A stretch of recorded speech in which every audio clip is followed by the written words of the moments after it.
सोने का केक का जादू। एक गांव में मोहन अपनी बेटी सीमा के साथ रहता था और वो बहुत ही गरीब था। वह अपनी मिठाई की दुकान चलाकर अपने घर का गुजारा करता था। कुछ दिन पहले की बात है, उसकी पत्नी का मृत्यु हो गया था। तब से मोहन अपनी बेटी सीमा के साथ रहता था। एक दिन जब सुबह होता है, पिताजी, आज मुझे समोसे खाने का मन कर रहा है, क्या आप मुझे समोसे ला दोगे? हाँ मेरी बच्ची, क्यों नहीं। मैं दुकान से आते समय तुम्हारे लिए गर्मा गर्म समोसे लेके आऊंगा। सीमा ये सुनकर खुश हो जाती है और मोहन वहाँ से अपनी दुकान के लिए निकल जाता है। जाते जाते वह सोचने लगता है, आज मेरी बेटी को समोसे चाहिए। आज मैं ढेर सारी मिठाइयाँ बनाकर बेचूंगा, तभी तो मेरी लाडली बेटी खुश होगी।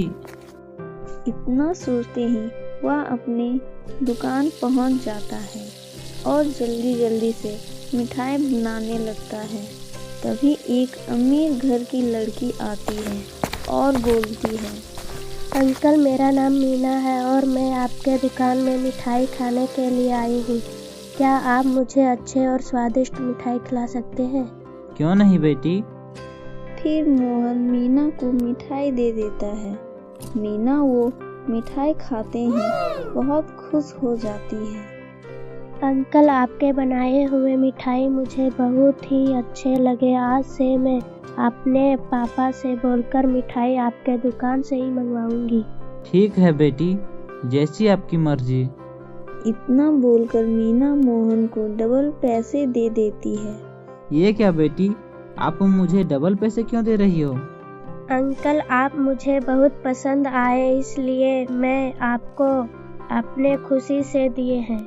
नहीं बेटी, हमको एक्स्ट्रा पैसे नहीं चाहिए, आप रख लो।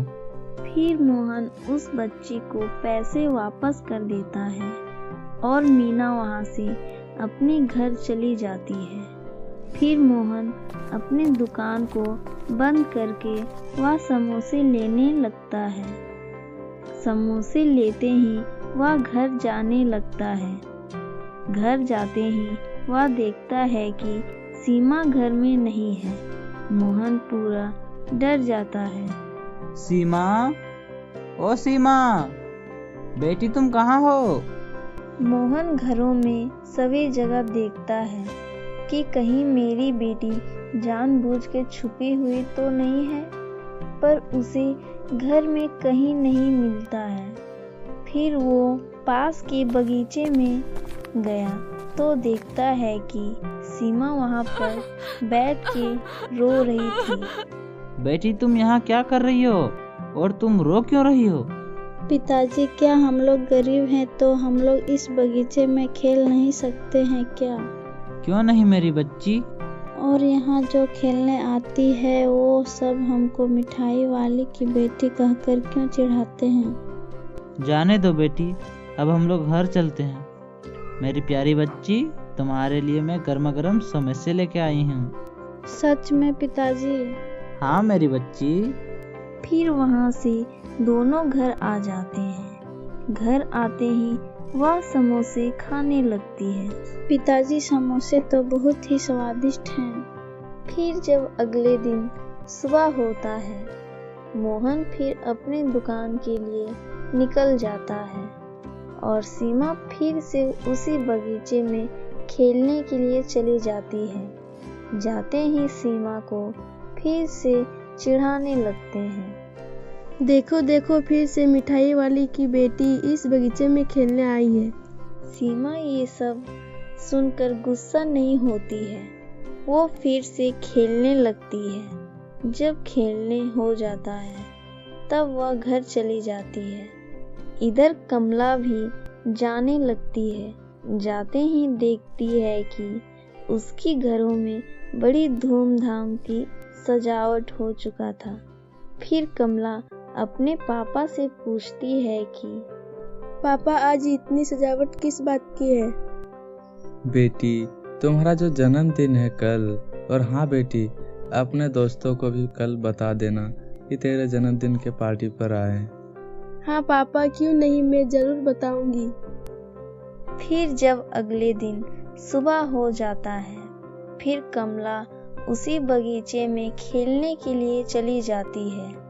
तभी वहां पर सीमा भी आ जाती है और कमला से बोलती है, अरे वो मिठाई वाली की बेटी, आज मेरा जन्मदिन का पार्टी है, तुम आना, और हाँ अच्छे से कपड़े पहनकर आना, अपनी नहीं तो हमारा तो इज्जत करो। इतना सुनकर सीमा अपने घर चली जाती है। जाते ही वह तैयार हो जाती है और सीमा कमला के घर जाने लगती है। जाते ही वह अपने साथ गिफ्ट लेकर जाती है।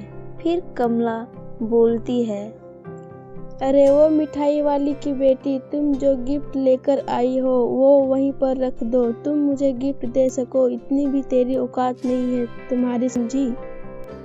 इतना बोलकर कमला अपने केक काटने लगती है। केक काटने हो जाता है।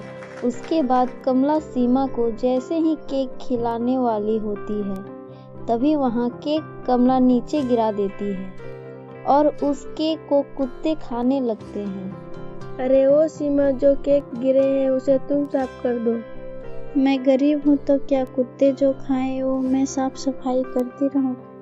मेरा भी जन्मदिन आ रहा है, देख लेना, मेरे पिताजी तेरे से भी बड़ा केक लाके देंगे। इतना बोलकर सीमा वहाँ से निकल जाती है और अपने घर चली जाती है। जाते ही वह अपने पिताजी से पूछती है, पिताजी कुछ दिन बाद मेरा जन्मदिन आ रहा है, क्या आप मुझे मेरा जन्मदिन के दिन एक बड़ा सा केक लाके देंगे? हाँ मेरी बेटी, क्यों नहीं। इतना बोलकर मोहन अपनी दुकान चले जाता है और सीमा उस बगीचे में खेलने चली जाती है। जाते ही देखती है कि कमला भी वहीं थी। तभी सीमा बोलती है, ओ कमला, कल मेरा जन्मदिन है, तुम सब आना और देखना कि मेरे पिताजी तुम्हारे से भी ज्यादा बड़ा केक लाके देंगे। इतना बोलकर सीमा अपने घर चली जाती है और अपने घर की सजावट करने लगती है। इधर से उसके पिताजी केक लेने के लिए दुकान से ढेर सारी मिठाई बनाकर वह बेचने चला जाता है, पर उनका मिठाई कहीं नहीं बिकता है। वह लौटकर घर ही जाने वाला था। तभी रास्ते में ही अचानक से बारिश होने लगता है और मोहन की सारी मिठाई भीग जाता है। वो वहीं पास के पेड़ के नीचे बैठकर रोने लगता है। हे भगवान, ये क्या हो गया। अब मैं अपनी बेटी के लिए केक कहाँ से लाके दूंगा। तभी मोहन के सामने एक परी प्रकट हो जाती है और बोलती है, अरे वाह, ये मिठाई की खुशबू तो बहुत ही अच्छा है, ऐसा करो ये सारी मिठाई मुझे दे दो। पर परी जी, ये सारी मिठाइयाँ तो पानी में खराब हो गया है। कोई बात नहीं, हम परी लोक में इसे अच्छे से सुखा लेंगे। ठीक है परी जी, ले जाओ। फिर मोहन उस मिठाई को परी को दे देता है। तभी परी बोलती है, क्या हुआ है तुम्हें और इस तरह तुम क्यों रो रहे हो? फिर मोहन वो सारी बातें बताता है।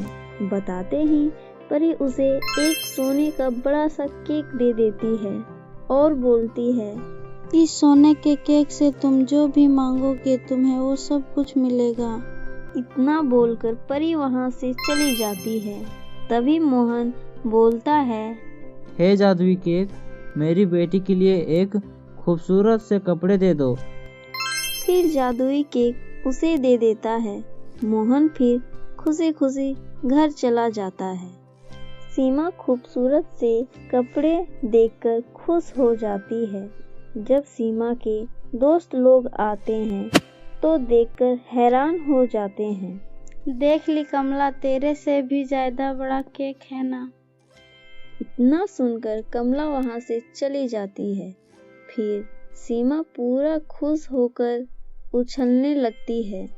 इसी तरह दोनों हंसी खुशी रहने लगते हैं।